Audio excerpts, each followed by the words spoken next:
Hi everyone, and Happy New Year. It's been a little while again since I've posted. I've had a request from a guy called Hani, I hope I'm pronouncing that right, to do an SMS sending video. He's given a particular service gateway that's done via URL, so some sort of web send. There are obviously alternative gateways you can use that all have their own APIs or URL based or REST endpoints. So in this particular video, I'll just be working on this itbsms.com's SMS gateway, which you post via a URL with embedded parameters. If you look at other services, they'll probably have developer guides for how to use their API, and in some cases they have a like helper class you can download that gives you standard methods for sending the SMS messages. So what we need to do is obviously create, or probably do this via a custom workflow assembly. So what we'll do, we'll create an SMS messages entity in CRM. So what I've already done ahead of time, in my settings, I've created this SMS message entity basically, so just as just said. So what it comprises of is the primary field is obviously title, which I've said you don't have to fill in. Probably you could populate that using a plugin or something based upon the contact, but for the purposes of this, I'm just going to type in a title. It's not used in the actual message transmission. It's there purely because you have to have obviously a primary field, and that's what you'll see in the list of on the views. And if you were to reference these SMS messages from other entities, it would be via the title, the primary field, which is the default is name, but I changed it to title. There's a contact lookup to an individual. What we'll need to do is obviously populate the mobile phone numbers for the purposes of SMS. A date to send, if I hover over it, I've put in brackets blank equals immediately. So basically, if you don't populate that, when we set up the workflow, we'll set it that it triggers the calls to custom assembly immediately, which will then transmit the SMS immediately. If you populate it with a date and time, we'll make the workflow time out until that date and time. So if you just wanted to send it at midnight tonight or in 3 weeks time, we can just put a date and time in, and obviously then the workflow will wait until that date time before it actually then goes on to the next step, which is to send the message. Then I've got a multi-line text area called message. I've made this business required, but probably contact should be business required as well. Then beneath that is results. So back from the API or the URL, in this case, it returns an XML string. Depending on obviously the service you're using, whether you might, if it's got some kind of helper class, you may get some kind of response class type back that's got various properties within it. But having done some testing on this service, I haven't got the full documentation, by the way. I've just had to muddle my way through over the last few hours, looking at the response types. But yeah, it's basically got a response type which looks something like this. So as you can see, it's an XML document with this root node, various attributes with namespaces and so on, and then a number of child nodes. So message, whether it was okay. I presume result is true or false based on whether it was a good send or not. Not sure what the net points for this service means. It may be sort of credit or something. You get a unique identifier back, so I presume the API possibly has other services or URLs you can call to inquire about whether a message was successfully sent or not, but I presume you'd probably just rely on the fact you're getting a result and a message okay. It can have obviously multiple numbers in one message, so the same message can be sent to a series of numbers, but for the purpose of this demonstration we'll only ever be using one, and I presume if any of those out of the collection were to fail, they'd be listed there. So that's the XML response. So what we'll use in the workflow is when we get that response back from the web client class, we'll push that back out into the workflow as an output parameter for the result and an output parameter for the unique ID, so that we can update these records.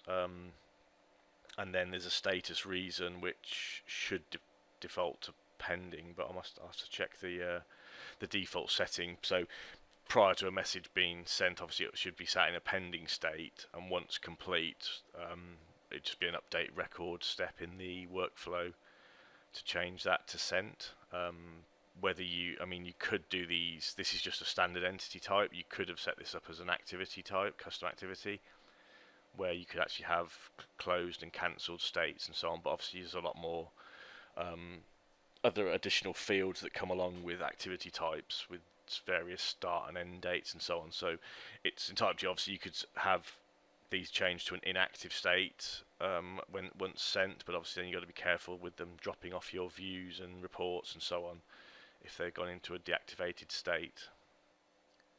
So now we'll go over to Visual Studio, and what you'll see, this is a pre-existing solution I had, which started out as a plugin solution, but I've added an additional project for workflows. So far, all I've done is I've added by right-clicking the solution and manage NuGet or Nugget packages. I've then searched for CRM 2015 and added in the workflow assembly package. So when you manage that, you can pick which of your projects you wish to add in the associated assembly. So in this case, it's just a single assembly in that NuGet package, the Microsoft XRM.SDK workflow DLL. So that will then appear under your references. I think I've also added I've got the XRM SDK and CRM SDK proxy, which is the standard, the core assemblies for. So if I manage again, so you've got this core assemblies at the top.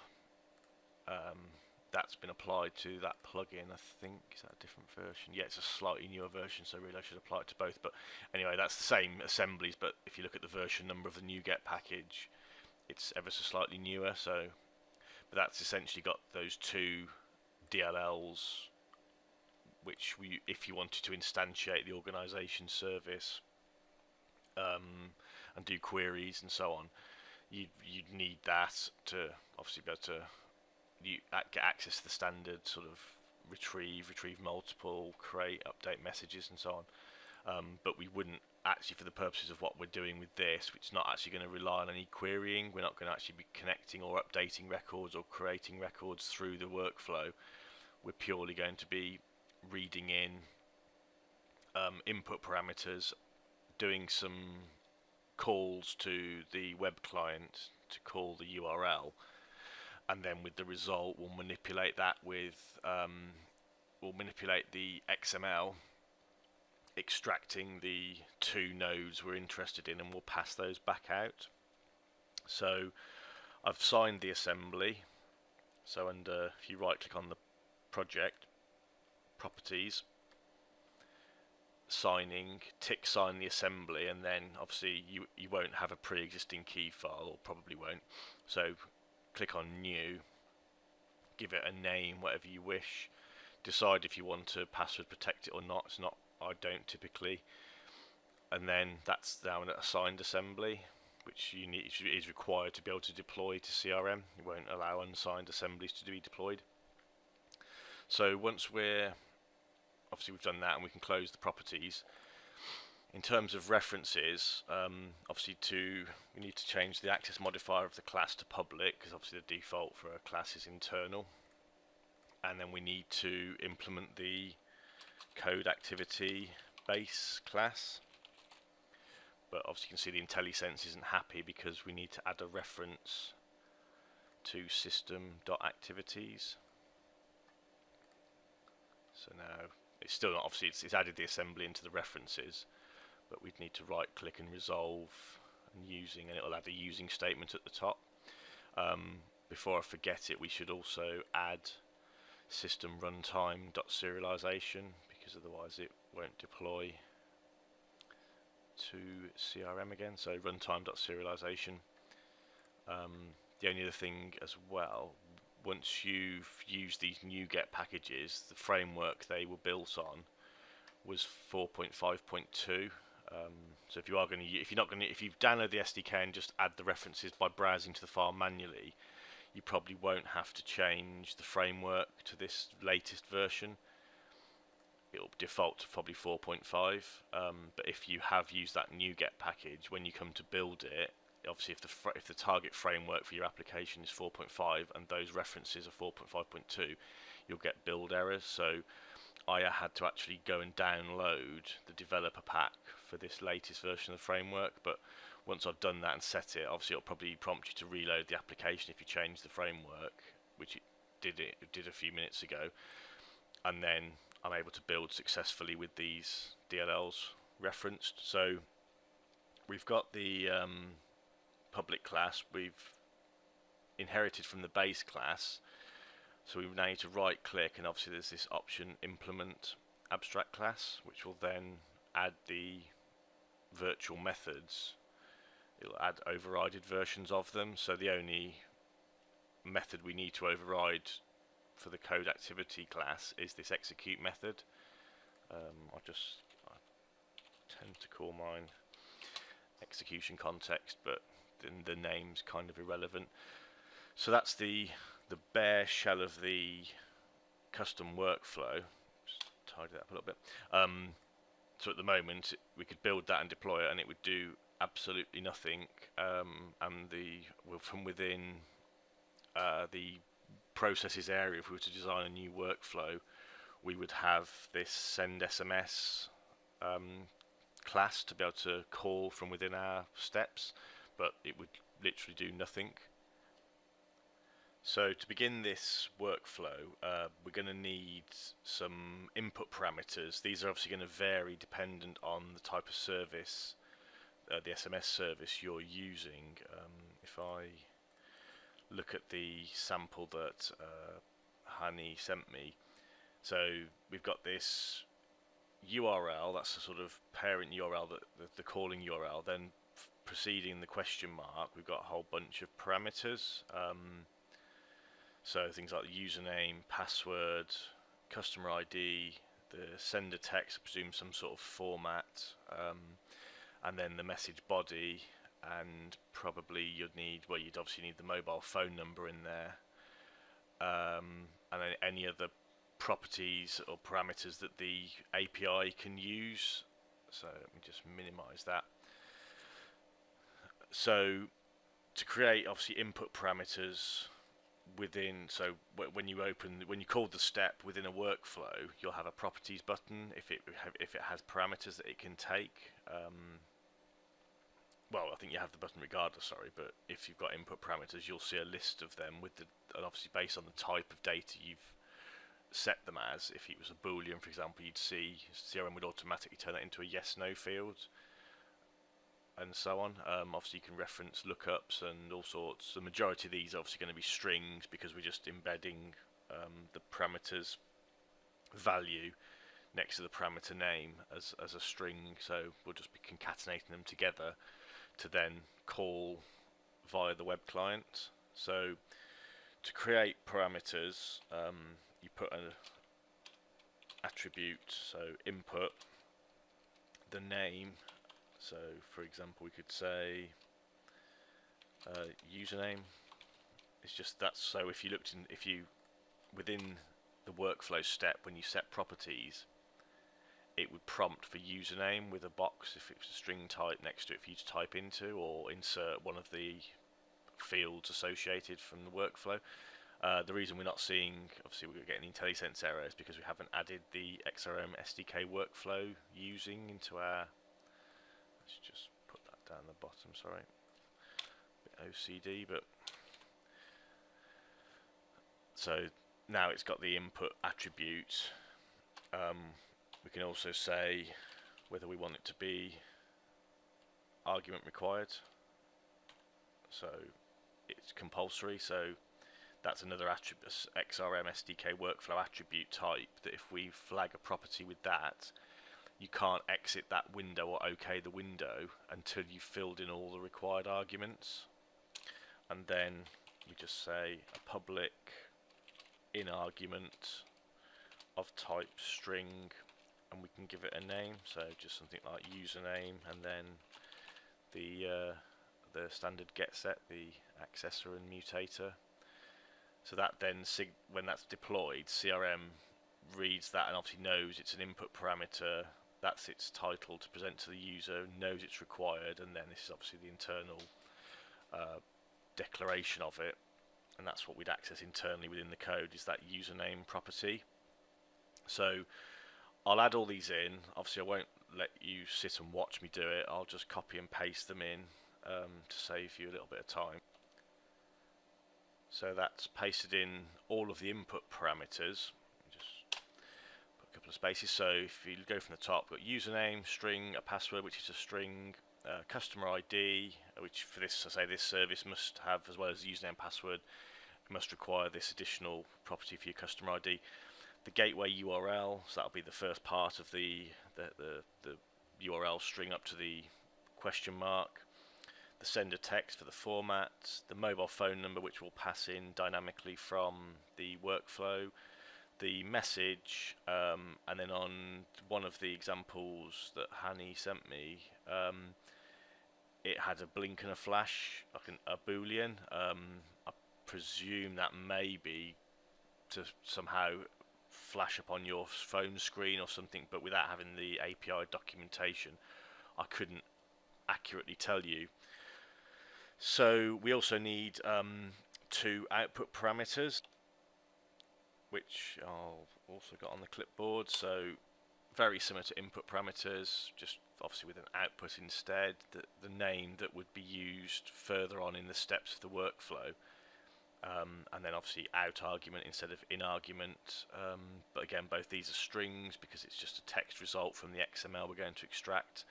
That is a GUID, but for the purposes of this, there isn't actually an output type of GUID, I don't believe anyway, but we'd have to translate that into something within, if we wanted to use that in CRM, but I mean, I don't know how that would actually be used in future, because I don't know this API, whether it's got some means of being able to query GUIDs for, I don't know, for other things about the message. I mean, I guess if you got some kind of monthly report from the company, if it had a bunch of GUIDs, you could marry up, if you've retained that, as to which message it was referring to. So we could now build that and deploy it, and then we'll look at it within CRM and we'll see that it has these input arguments. Obviously we won't be able to see the output arguments unless we actually output some results that we could use in other steps after the workflow step's been called, after the custom assembly step's been called. We may have to though actually send something to these, because, well, we'll try it. So we'll build it, I'll deploy it, we'll see if we actually can reference it, if it deploys to start with. So it's been built. Need to find my SDK tools folder, plugin registration, double click the plugin registration exe, create new connection.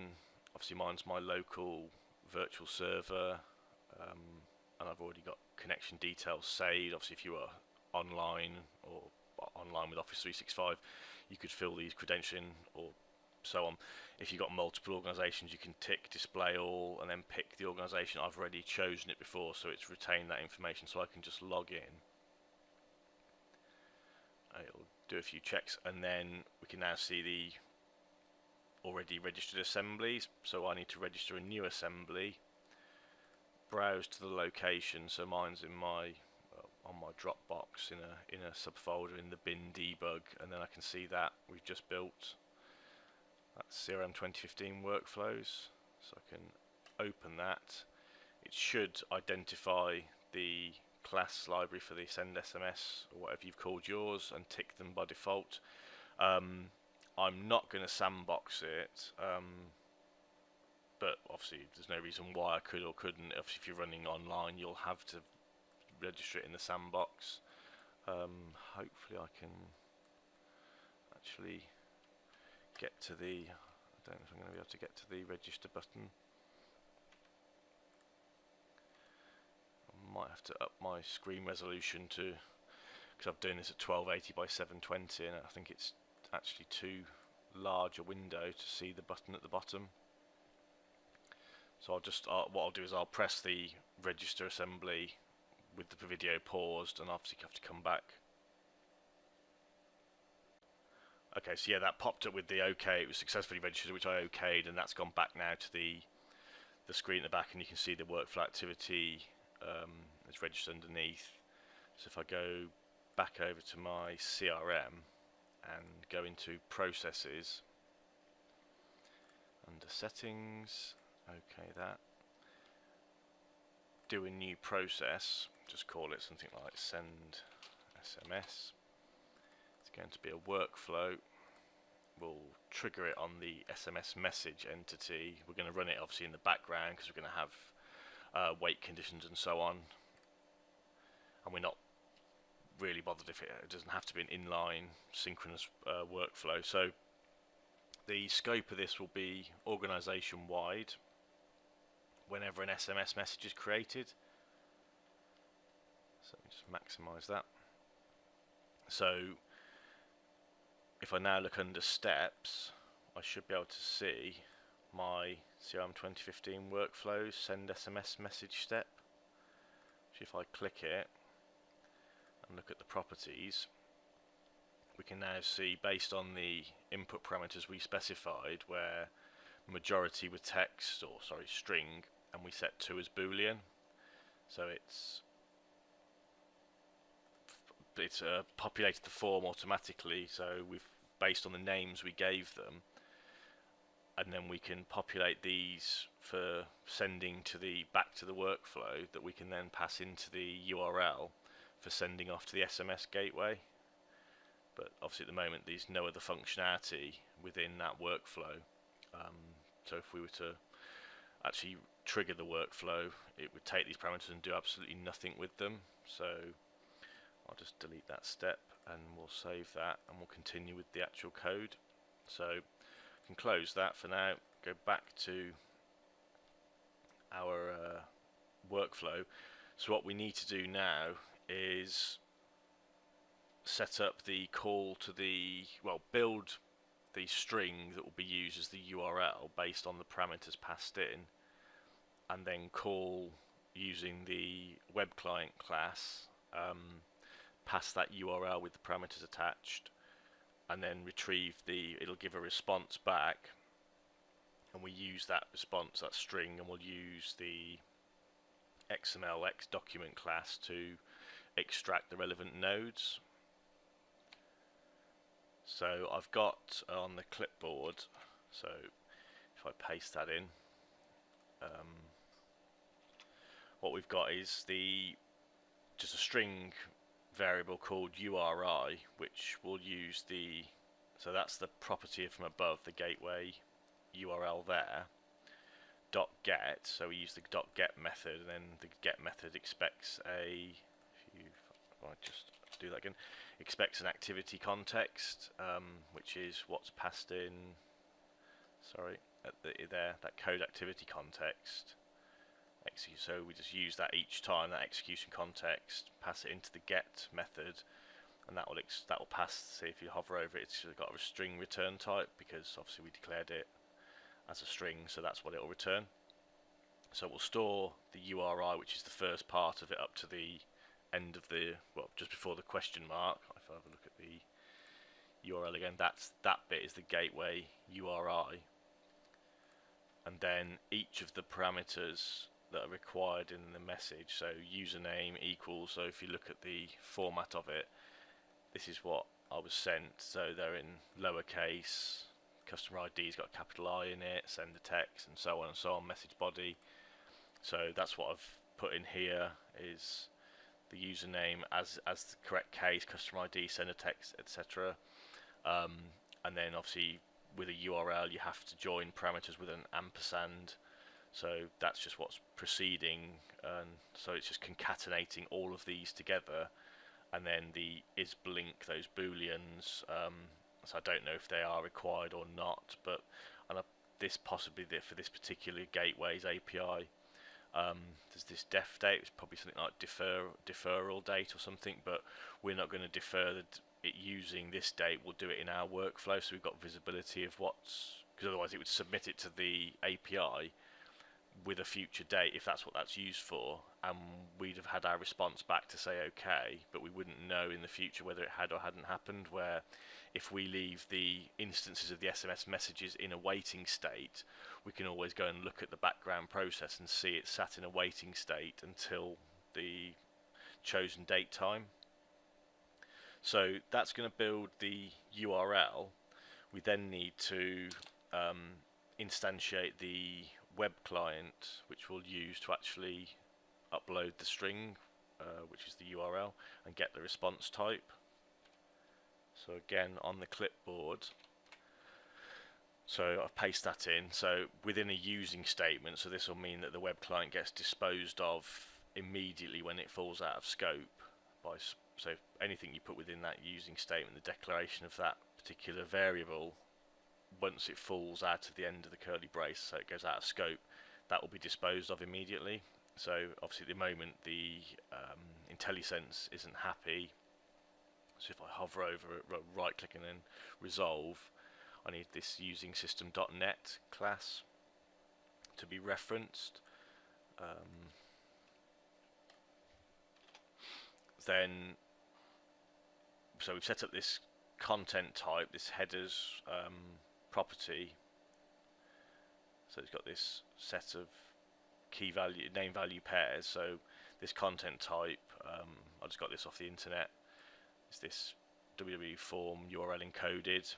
Then the result, we're going to the method, the upload string method of this web client class, has got this upload string method. We pass it the URI and then the parameters, so that's why I'd separated it. So the gateway URL is that part of it, and then obviously all of this concatenated together will go into the parameters, and it will return this HTML result. This string result is just, I've put this in so I can show you what a typical response that I got earlier this morning looks like. And then we set up a couple of variables using this X document class, which again, if I right click it and resolve, it will add the using system.xml.link. It will pass the string value in to turn it into an X document object. So in memory then we can extract certain components. Then the first thing obviously we do, well, I'll show you this result first so you can understand. So it's got a sort of little header to explain the encoding type, that it's XML, and the character set. Then this parent node, sort of root node, is this sending SMS result. So I go back to here, if you look at it on screen there, it's a bit easier to read. So that explains the encoding type, and then the root node is this sending SMS result.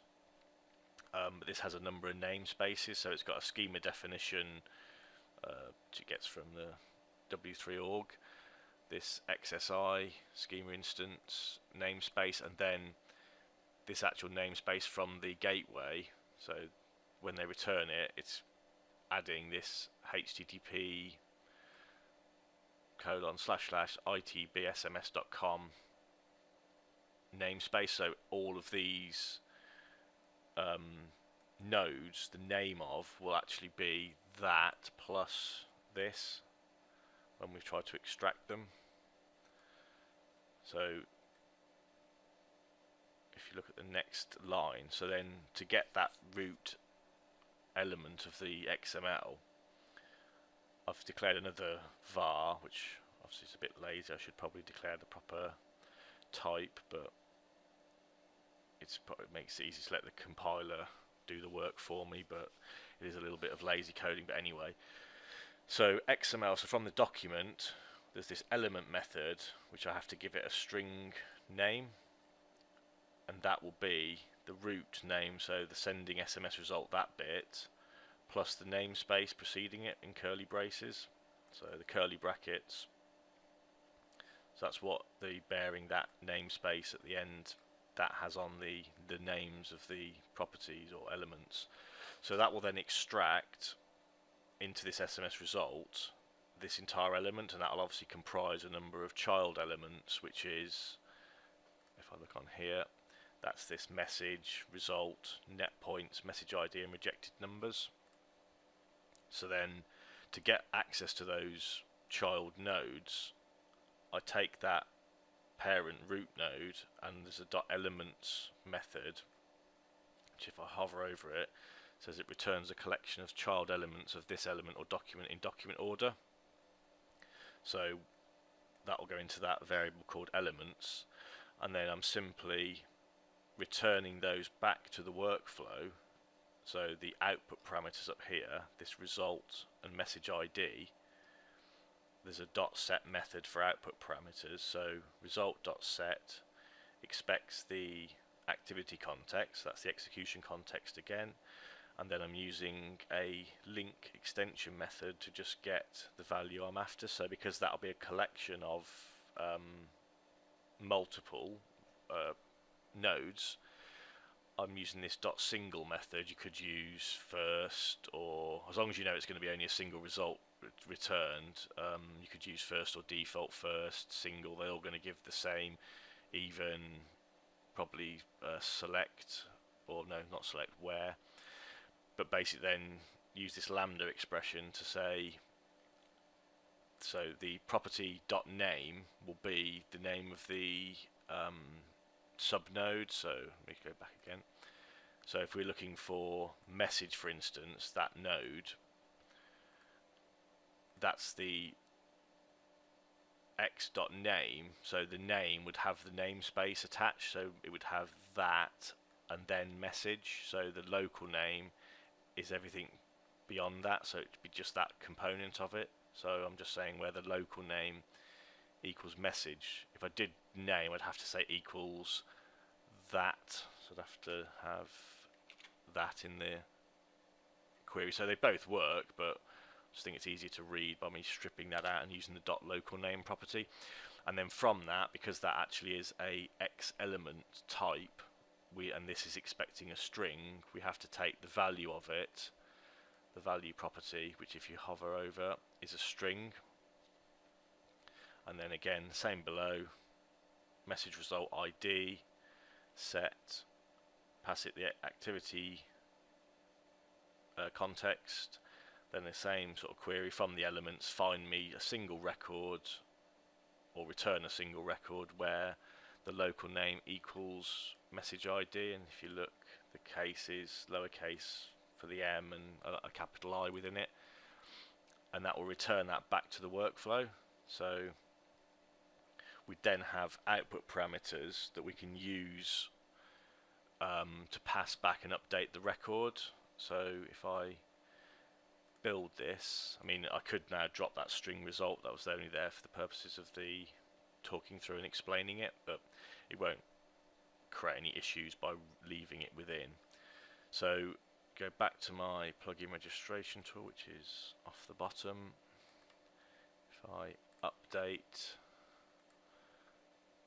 load my latest assembly version, you'll have to then tick it to say, oh, this is the one I want to update. And again, I'm going to have to pause the video and hit the update button because the my screen resolution is so low on this video that I can't actually access the button. So be right back, 1 second. Okay, so that's updated again, so I can now move away from my plugin registration tool. I can just minimize it, go back to CRM, and now we need to build the workflow. So the code is essentially done. We've got our input parameters, our output parameters, and then a chunk of code to actually call the URL. I didn't explain as well the reason I use web client, because I think there is a HTTP client as well, is you'll find that the HTTP client I don't think can be called from within the sandbox. So if you've got an online environment and you're deploying it, it will deploy, but you'll probably get an exception thrown when it's trying to call the I think it's system.io, but there's another .NET framework class that you can't reference. So web client should work fine within CRM Online environment. So if we open our empty workflow. I'll just maximize this. So let me just hide the properties. So what we're going to need to do is do a check initially to see if the SMS message that's been created, if the related contact has got a mobile number, because it's pointless us trying to send an SMS message if the contact doesn't have a mobile phone number. So the first step I'll do is a check condition. Click on the condition, and then obviously because it's going to have an associated contact, I mean really you should do a whole bunch of checks that because obviously if someone's created an SMS message record and they haven't populated the contact, you need to check things like that's populated, the message is populated, and so on, because if they don't fill these things in, you'll probably get an error when you pass it to the SMS gateway anyway, and may even be billed for that rogue message that didn't have the relevant parameters. So, but for the purpose of this, I'm going to keep it fairly simple and do a basic check if there's a mobile phone number. If there is, we'll just continue. So if contact mobile phone contains data, and then we can continue, otherwise it will just end and the SMS message won't get sent. So then we need to do a check on the date embedded in the message. So if the date to send contains data, so if they've put a sort of a future date, again we should probably be checking when they enter it if it is in the future and so on. If it's in the past, it will just get sent immediately. So if the date then contains data, we want to time out.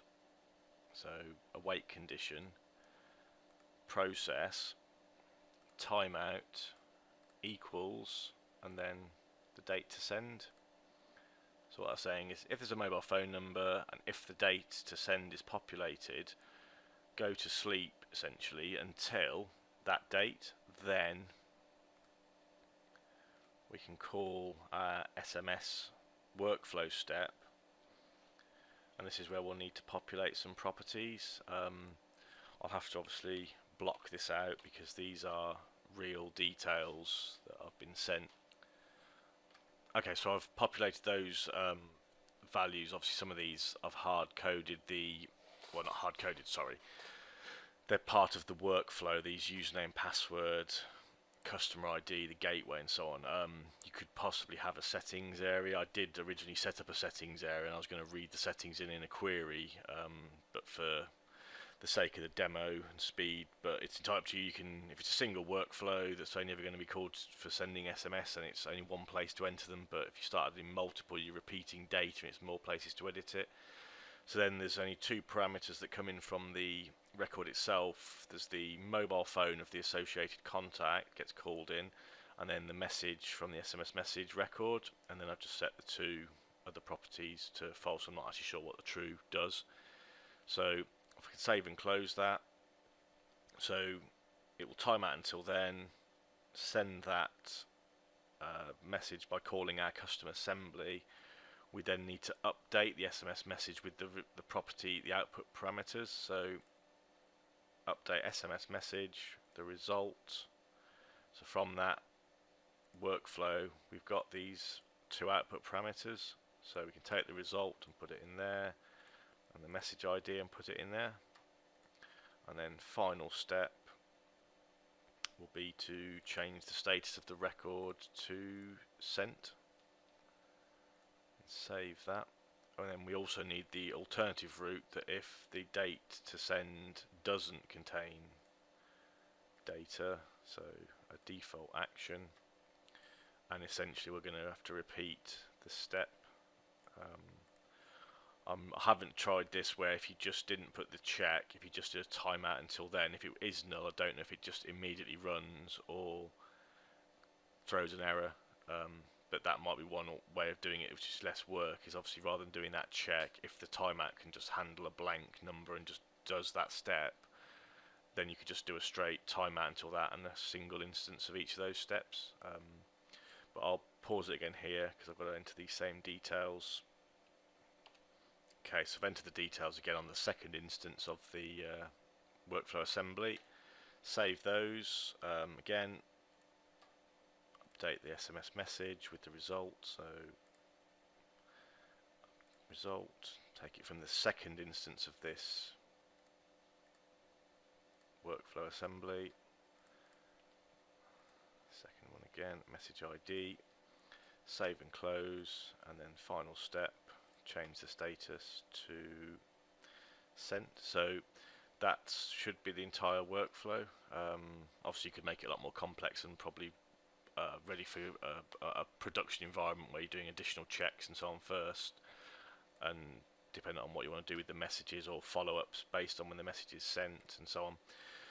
But for now, if we save and close that, or sorry, activate it. So now if we generate an SMS message, we should see our workflow being called. So if I do a new message,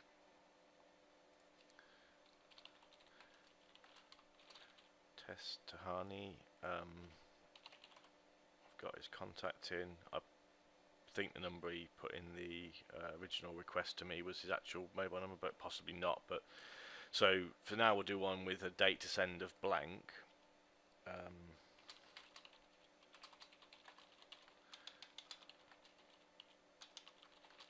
So test, even SMS. So leave obviously these, they should be read only really, because the workflow should be allowed to update them and not us. That should be pending. I need to change that. So if I save that, that's now saved, and if we look at background processes, we should see in a second, there we go, send SMS in progress. It's going to call the web service. Successful. If I go back to the parent record, we can see it's updated with an OK result and a GUID back from the gateway. I could put a breakpoint in and attach and step into this. So if I put a breakpoint here, so I've put a breakpoint. I'm just going to modify our workflow. Just going to deactivate it a second. Rather than me keep generating new SMS records, I'll change this to be an on-demand process as well. So I can just call it again upon the same. It should update the result. Obviously the status will change from, well, it won't change because it will already be sent. So if I tick the as an on-demand, save that and activate.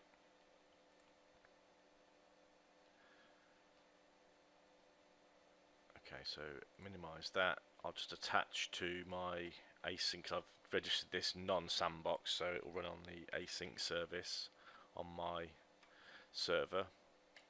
Attach to that service, and then from our message, if I run workflow, I should have the option for the on-demand one now. Run that. Should run an additional copy of it. Didn't hit our breakpoint for some reason. Let me just rebuild this and redeploy it. Okay, sorry about that. I realised I actually didn't look at the registration tool properly. I'd actually registered that sandbox, so it proved it was working with the web client in a sandbox environment. So I've just changed the registration from sandbox to none, so it's full trust and it'll run with the asynchronous service. So I'll attach to the asynchronous service again, rather than the sandbox, and then I'll run the workflow on here. We can see it steps into our code after the parameters. So it's about to do the upload string, and we can see this HTML result has got this. That's the response back. So I presume these net points is actually decreasing credit or something like that, but another ID and so on, and the schema and so on.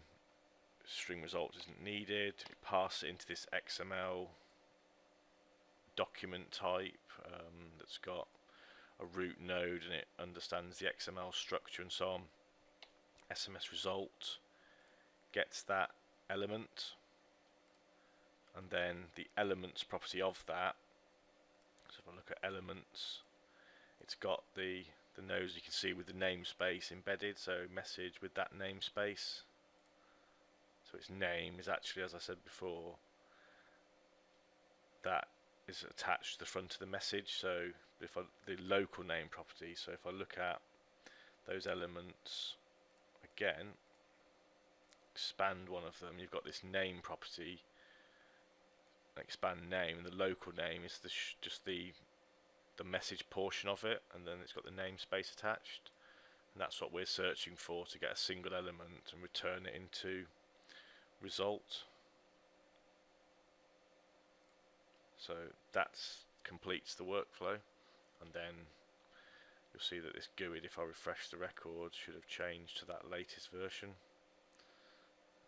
Yeah, that's probably what it was. So yeah, that's the principle of obviously sending SMS messages through this particular gateway. Other APIs and services, they would possibly have different parameters and potentially a completely different API. Some use web services that you can instantiate in your. So if I just stop this, you can make a reference to a web service. Some have helper classes you download. Then you call the standard methods they provide you with, again, certain parameters that you pass to it. But it's all going to depend on this. But in principle, that's the kind of idea behind it, that you're just interfacing with their web service through whatever mechanism, be it a URL posting or a helper class, API, and so on. And then typically you'll get some kind of response that you can action. If it failed, you could possibly send another follow-up attempt, or if it gives you certain error codes to explain why, whether it be due to credit expired or just an invalid number and so on. But yeah, that's the principle, and thank you again for watching. Thanks to Hani for the requests, and if anyone else has any requests, then feel free to post them in the comments below or via Google+. Before I go, yeah, sorry, I did have to add this bit in. I've just had to edit the video slightly.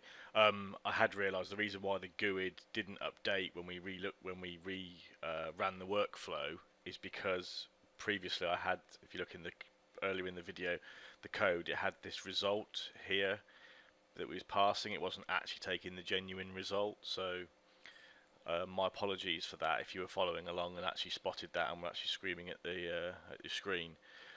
But yeah, this example one I put in when I was working with my code this morning just to check this functioned, I'd been passing a fixed result in, but I'd forgot to then change the parameter that's passed into this parse method to be the actual result that comes back from the upload string.